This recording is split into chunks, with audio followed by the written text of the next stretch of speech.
In this question, you have to match column 1 with column 2 and then select the correct option. Now, mons pubis is a fatty area overlying the pubic bone in females and it is a part of external genitalia. Thus, A matches with 3. Now, the antrum is a fluid-filled cavity in the Graafian follicle of the ovary. Thus, B matches with 4.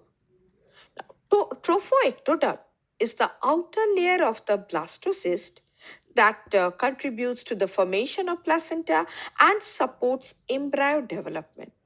Thus, C matches with 1. And Nevenkern is a mitochondrial structure which is spiral in nature that is found in the sperm cells and it plays an important role in energy production which is necessary for motility.